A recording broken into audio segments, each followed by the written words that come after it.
Wiegand, South Atlantic Council staff, and this presentation will be going over Coastal Migratory Pelagics Framework Amendment 9, which addresses commercial Spanish mackerel trip limits in the northern zone. So where are we in the amendment development process? Based on feedback that the Council received from stakeholders as well as the Mackerel Advisory Panel, the Council developed proposed actions and alternatives to address issues in the Spanish mackerel fishery, which we'll talk about in a second. The Council has reviewed analysis on the biological, economic, and social effects of the proposed actions and alternatives, and public hearings are being held in order to collect more feedback from stakeholders on the current alternatives or suggestions for additional alternatives. In addition to these public hearings, a public comment session is always held during the week of the Council meeting to address any amendments that are under development. So why is the Council considering action for Spanish mackerel? During their April 2018 and April 2019 meetings, the Mackerel Advisory Panel expressed concern about increased participation in the commercial Spanish mackerel fishery and how this increase may affect Spanish mackerel in the long term. And of specific concern were recent closures to the commercial Spanish mackerel harvest in federal waters off the Atlantic northern zone. The northern zone for Spanish mackerel runs from the New York, Connecticut, Rhode Island line south to the North Carolina, South Carolina line. And then the southern zone runs from the North Carolina, South Carolina line south to the Miami-Dade Monroe County line in Florida. And so during the 2017 and 2018 season, the northern zone was closed on November 7th. Then in 2018 and 2019 season, the northern zone again closed on November 4th. The southern zone was closed on February 5th, 2019. And finally, during the current season, the northern zone was closed on August 24th, 2019. So during their June 2019 meeting, after reviewing all of the concerns that had been expressed by the Mackerel Advisory Panel as well as stakeholders, the Council directed staff to begin preparing a white paper that contained a thorough analysis of effort in the commercial Spanish mackerel fishery and included a discussion of possible avenues to control effort. After reviewing the white paper, the Council determined that addressing Spanish mackerel accountability measures and trip limits would provide a short-term solution to recent federal closures of the commercial Spanish mackerel fishery, while long-term solutions could be developed. However, at the December 2019 Council meeting, Robert Beal, who is the Executive Director of the Atlantic States Marine Fisheries Commission, which jointly manages Spanish mackerel in state waters, clarified that their interstate fishery management plan for Spanish mackerel does not require states to close their waters to commercial harvest of Spanish mackerel when a federal water closure occurs. And based on that information provided by ASMFC, the Council ultimately determined that it was no longer necessary to immediately address Spanish mackerel accountability measures, but that a trip limit reduction in the northern zone would help extend the commercial Spanish mackerel season in federal waters. The Council does intend to review management of Spanish mackerel after the upcoming stock assessment has been completed. The Spanish mackerel operational stock assessment is currently in the planning stages and is tentatively scheduled to begin in 2021.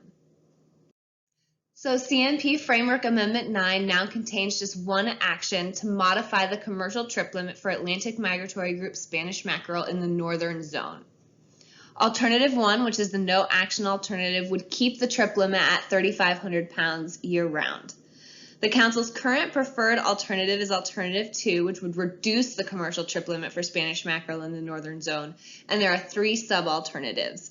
2A for 2,500 pounds, 2B for 2,000 pounds, and 2C for 1,500 pounds. And the Council's current preferred alternative is 2B, a trip limit of 2,000 pounds whole weight or gutted weight year-round.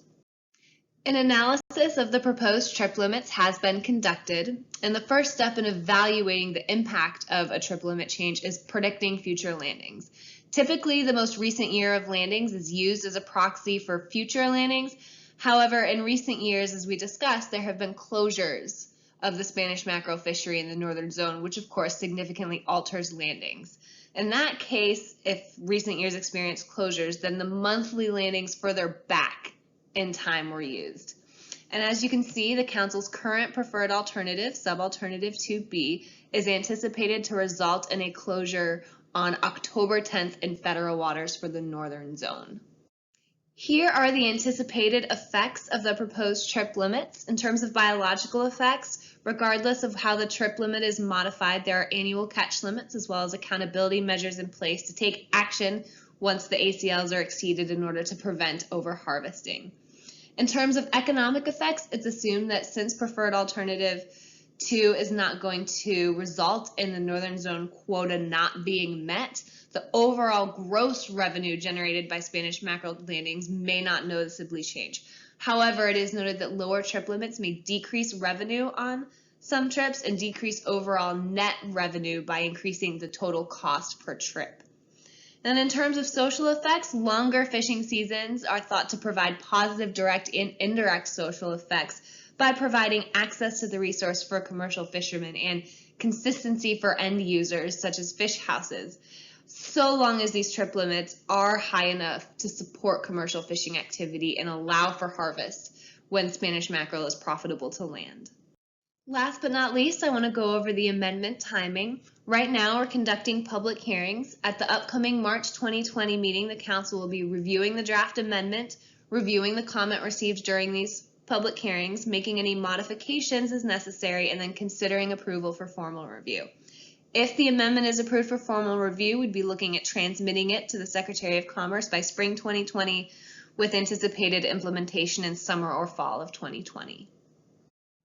There will be several opportunities to provide your comments. We'll be having public hearing webinars on January 22nd and January 23rd, both starting at 6 p.m. Please don't forget to register for those webinars. Additionally, all the materials, including this presentation video and a summary document, can be found on the Council's website. Last, if you're more comfortable submitting a written comment, you can do that using the link provided on this slide. Please just note that the deadline for comments to be included in the comment overview for the March 2020 meeting is going to be February 7th at 5 p.m. As always, we encourage you guys to stay connected with everything going on at the South Atlantic Council so that you can stay informed. You can find the link to our website as well as our Facebook page and our Twitter page below. And if you have any additional questions about this amendment or Spanish mackerel in general, please don't hesitate to contact me at the information provided. Additionally, if you have general questions about the South Atlantic Council, you're more than welcome to contact Cameron Rhodes, our Outreach Program Coordinator, or Kim Iverson, our Public Information Officer.